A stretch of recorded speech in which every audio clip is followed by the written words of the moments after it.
आइए आज एक ऐसी आध्यात्मिक चर्चा में सीधे छलांग लगाते हैं जो बिल्कुल उग्र, स्पष्ट और बिना किसी लाग लपेट के है। आज हम ओशो द्वारा विश्लेषित अष्टावक्र गीता के उन मूल विचारों को खंगालने वाले हैं जो सच कहूं तो हमारी कई पुरानी और सतही मान्यताओं को पूरी तरह से झकझोर कर रख देते हैं। ये सत्य की एक ऐसी खोज है जो किसी भी तरह का कोई समझौता नहीं करती। तो चलिए शुरू करते हैं। शुरुआत ही एक ऐसे झटके से करते हैं। जरा इस चौंकाने वाले कथन पर गौर कीजिए। मुझे लगा था कि यहाँ देश के सबसे ज्ञानी लोग इकट्ठा हुए हैं, लेकिन ये लोग तो मोची या चर्मकार प्रतीत होते हैं। सोचिए, ये कोई साधारण बात नहीं है। राजा जनक के दरबार में बैठे उन तमाम महान और स्वयंभू विद्वानों का ये सीधा अपमान था। और ऐसा क्यों? क्योंकि वे सभी एक व्यक्ति के बाहरी शारीरिक रूप को देखकर हंस पड़े थे। ये घटना सीधे तौर पर बाहरी दिखावे और हमारे भीतर की असली आध्यात्मिक वास्तविकता के बीच के उस विशाल अंतर को सामने लाती है। और जानते हैं ये तीखे शब्द किसके थे? ये शब्द महान रहस्यदर्शी ऋषि अष्टावक्र के मुख से निकले थे। अष्टावक्र यानी वो जिनका शरीर जन्म से ही 8 अलग अलग स्थानों से मुड़ा हुआ या विकृत था। जब वे राजा जनक के दरबार में पहुंचे तो वहां बैठे उन तथाकथित विद्वानों से रहा नहीं गया और वे उनकी इस शारीरिक विकृति को देखकर ठहाके लगाकर हंस पड़े। अष्टावक्र का वह तीखा जवाब कि तुम लोग तो सिर्फ चमड़ी पारखी हो, इस बात पर जोर देता है कि उस बाहरी अपंग रूप और उनके भीतर की पूर्ण शुद्ध चेतना के बीच कितना भयंकर कॉन्ट्रास्ट था। यह घटना एक बहुत ही गहरा सवाल छोड़ जाती है। क्या सच्चा ज्ञान किसी सुंदर बाहरी आवरण का मोहताज है? बिल्कुल नहीं। भाग 1, गणित बनाम कविता। एक ऐसा सत्य जहां कोई समझौता नहीं है। तो चलिए इसे गहराई से समझते हैं। यहाँ एक बहुत ही शानदार तुलना देखने को मिलती है। देखिए, एक तरफ कृष्ण की भगवत गीता है जिसे एक काव्यात्मक संश्लेषण माना जा सकता है। ये हर किसी को अपने भीतर समेट लेती है, थोड़ी कूटनीतिक है और जीवन के कई अलग अलग मार्गों को एक साथ पिरोकर चलती है।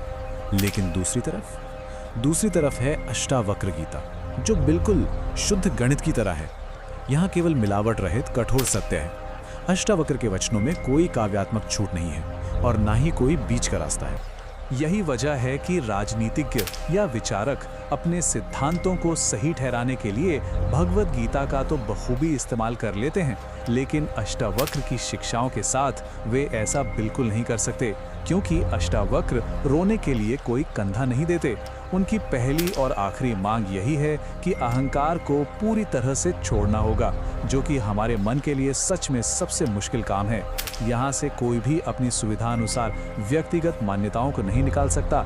मैंने कहा ना, यह शुद्ध गणित है जहाँ 2 और 2 बिल्कुल 4 होते हैं, 5 या 3 की कोई गुंजाइश नहीं है।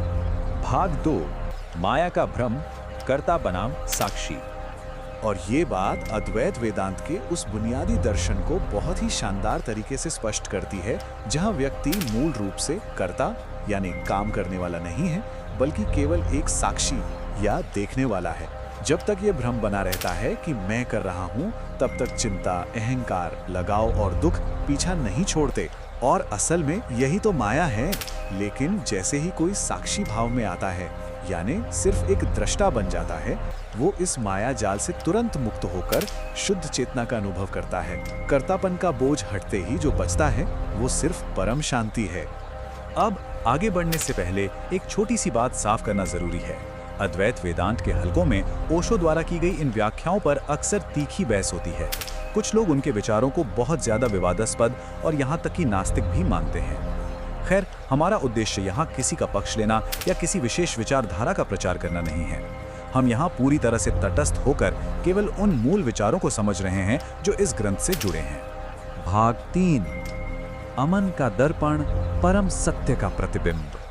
इसे समझने के लिए मन को एक आईने की तरह सोचिए। एक सच्चा और जागृत मन बिल्कुल एक दर्पण के रूप में काम करता है। अब आईने के सामने चाहे कोई बेहद खूबसूरत इंसान खड़ा हो या फिर कोई ऊंट आ जाए, आईना बिना किसी हिचकिचाहट या फिर फैसले के दोनों को समान रूप से दिखाता है। आईना ये बैठकर नहीं सोचता कि अरे मुझे इसे अच्छा दिखाना है या बुरा, उससे कोई फर्क नहीं पड़ता। और बस यही सच्ची जागरूकता है, बिना किसी निर्णय या पूर्वाग्रह के वास्तविकता को ज्यों का त्यों स्वीकार करना। अब आगे बढ़ते हैं और देखते हैं कि ये विचार कैसे विकसित होता है। एक बहुत ही सुंदर रूपक है। एक शांत झील की कल्पना कीजिए।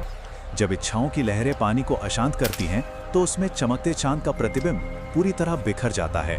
हमें असलियत दिखाई ही नहीं देती। लेकिन जैसे ही इच्छाएं गिरती हैं, मन शांत होता है, तो वो झील बिल्कुल स्थिर हो जाती है और फिर उस शांत सतह पर सत्य का बिल्कुल स्पष्ट प्रतिबिंब उभर आता है। इसीलिए अष्टावक्र कहते हैं कि ज्ञान के लिए कुछ करने की नहीं, बल्कि कुछ न करने की जरूरत है। बस उस पानी के शांत होने का इंतजार करना है।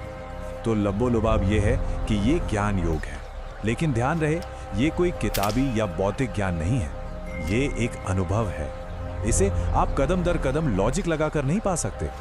इसके लिए धारणा में एक अचानक तात्कालिक बदलाव की जरूरत होती है, बिल्कुल एक लंबी छलांग की तरह। ये एक ऐसी अवस्था है जो ज्ञान और अज्ञान दोनों के द्वंद्व से कहीं आगे निकलकर सीधे शुद्ध चेतना में प्रवेश करती है। भाग 4, पागलपन या ज्ञानोदय, एक मनोवैज्ञानिक वास्तविकता। आनंद को सत्य की अंतिम परिभाषा माना गया है, लेकिन यहाँ एक बहुत ही अजीब विरोधाभास पैदा होता है। देखिए, हमारा समाज हमेशा से दुखों और चिंताओं को गले लगाकर बैठता आया है। हमारे लिए उदास या तनाव में रहना लगभग नॉर्मल बात है।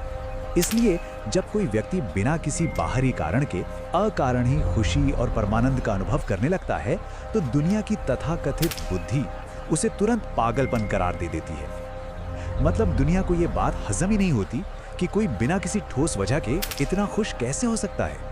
अब इन दोनों के बीच की जो सबसे दिलचस्प बात उभर कर आती है वो ये है कि समाज एक पागल और एक प्रबुद्ध व्यक्ति दोनों को एक ही पड़ले में तौलने लगता है, क्योंकि दोनों ही अकारण हंसते और खुश नजर आते हैं। लेकिन उनके खुश होने के कारण जमीन और आसमान जितने अलग हैं। एक पागल व्यक्ति ने अपनी बुद्धि खो दी है, वह तर्क के स्तर से नीचे गिर चुका है, जबकि एक परमहंस या प्रबुद्ध व्यक्ति ने उस बुद्धि को बहुत पीछे छोड़ दिया है, वह तर्क के पार जा चुका है। समाज की नजर में दोनों पागल लग सकते हैं, लेकिन उनकी वास्तविकता एक दूसरे के बिल्कुल विपरीत है। तो अंत में एक बड़ा सवाल जो पीछे छूट जाता है, क्या हमारे आधुनिक समाज ने सच्ची मुक्ति को ही पागलपन समझने की भारी भूल कर दी है? इस अहंकार और विचारों की अंधी दौड़ में क्या हमने परम स्वतंत्रता को ही कोई गलत नाम दे दिया है?